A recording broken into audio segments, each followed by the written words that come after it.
Welcome to our exploration of bizarre banquets throughout history, where we delve into the peculiar and often outrageous feasts that have captivated the imagination of many. From extravagant royal gatherings to strange culinary experiments, these banquets reveal much about the cultures and societies that hosted them. In this video, we will take you on a journey through time, highlighting some of the most unusual and extravagant dining experiences ever recorded.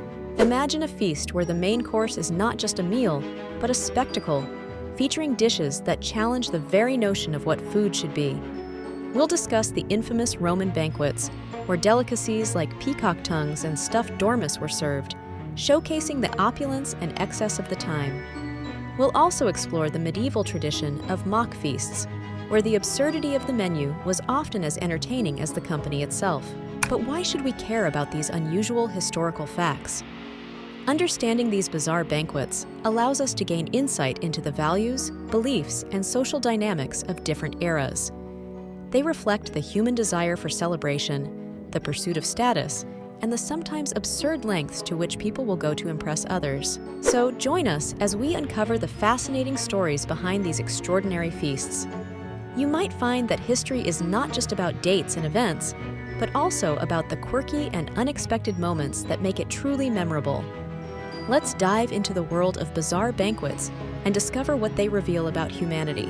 The Roman Feast of Saturnalia. Saturnalia was one of the most extravagant and beloved festivals in ancient Rome, celebrated in honor of Saturn, the god of agriculture and time. This week-long celebration, held in mid-December, transformed the city into a vibrant hub of feasting, merriment, and revelry. Lavish meals were at the heart of Saturnalia, featuring an array of sumptuous dishes that showcased the culinary prowess of the time. Roasted meats, rich stews, and an abundance of fruits and nuts adorned the tables, while wine flowed freely, encouraging a spirit of indulgence and joy. What made Saturnalia truly unique were the customs that accompanied the feasting. One of the most notable traditions was the temporary role reversal between masters and slaves. During this festival, social hierarchies were relaxed, allowing slaves to enjoy the same luxuries as their masters. They were often served by their owners and even given the freedom to speak their minds, creating an atmosphere of equality that was rare in Roman society. This role reversal not only fostered a sense of camaraderie, but also highlighted the importance of community and shared celebration. The significance of Saturnalia in Roman culture cannot be overstated. It was a time for people to come together, forget their daily struggles, and embrace the joy of life. The festival served as a reminder of the cyclical nature of time and the importance of agricultural abundance. Ultimately, Saturnalia was more than just a feast. It was a celebration of life, community, and the human spirit, leaving a lasting legacy that echoes through history. The medieval banquet of King Richard II. King Richard II of England was known for his extravagant lifestyle, and his opulent banquets were a reflection of his royal status and ambition. These grand feasts were not merely about food. They were elaborate events designed to impress guests and convey power.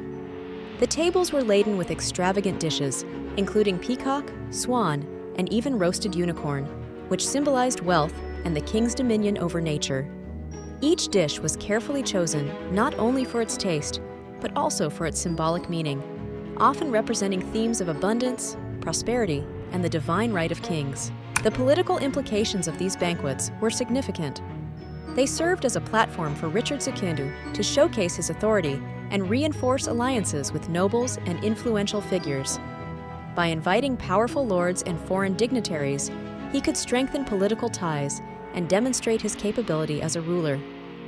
The lavishness of the feast was a statement of his wealth and control, reminding attendees of the king's ability to provide for them, while also subtly asserting his dominance in a time of political unrest. Accompanying the sumptuous meals were various forms of entertainment that added to the festive atmosphere. Musicians played lively tunes, jesters entertained with their antics, and performers showcased their talents, creating an immersive experience for the guests. These festivities not only delighted the attendees, but also served to distract from the underlying tensions of the time. In essence, the medieval banquets of King Richard II were a blend of culinary artistry, political maneuvering, and vibrant entertainment, leaving a lasting impression on all who attended. The Great Feast of the Peacocks. The Great Feast of the Peacocks stands out as one of the most extravagant culinary events of medieval Europe, showcasing the era's penchant for opulence and eccentricity. This lavish banquet featured an array of unusual dishes, with peacock being the centerpiece. The birds were often prepared in a way that emphasized their vibrant plumage, sometimes being served with their feathers still attached, creating a stunning visual display.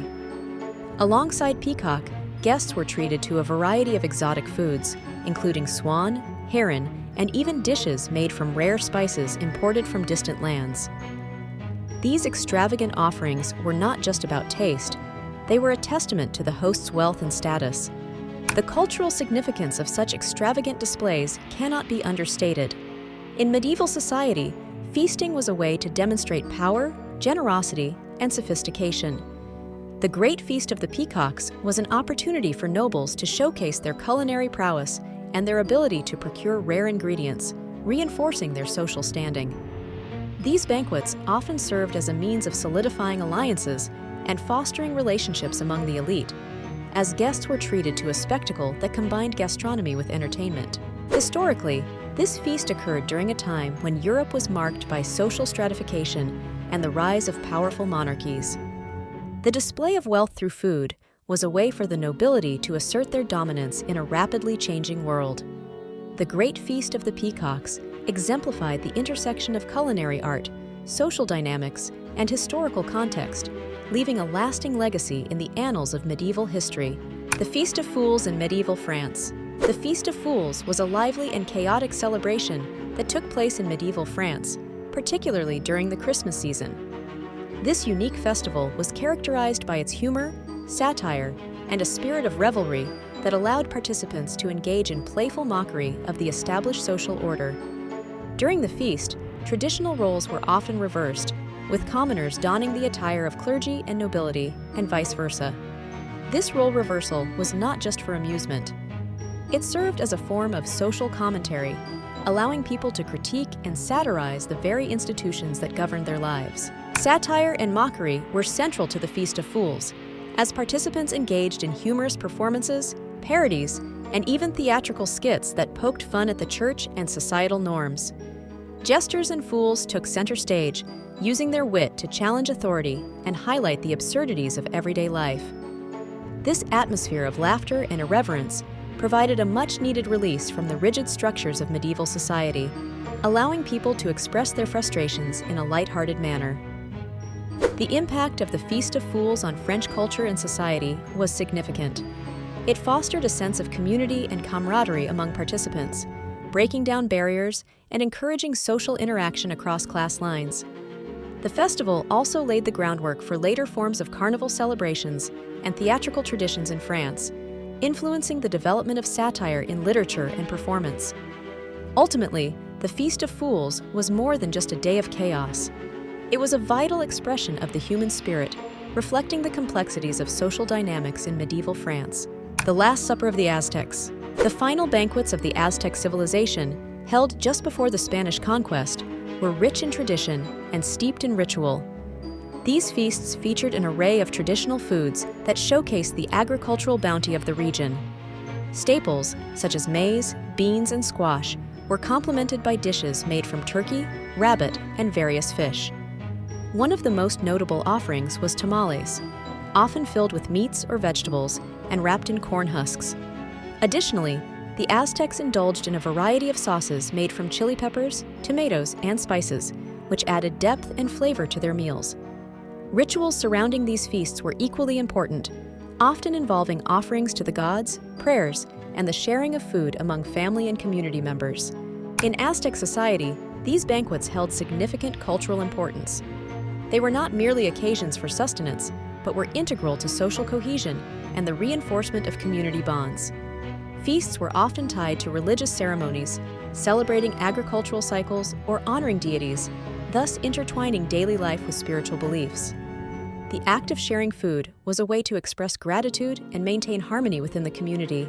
Contrastingly, European dining customs during this period were markedly different.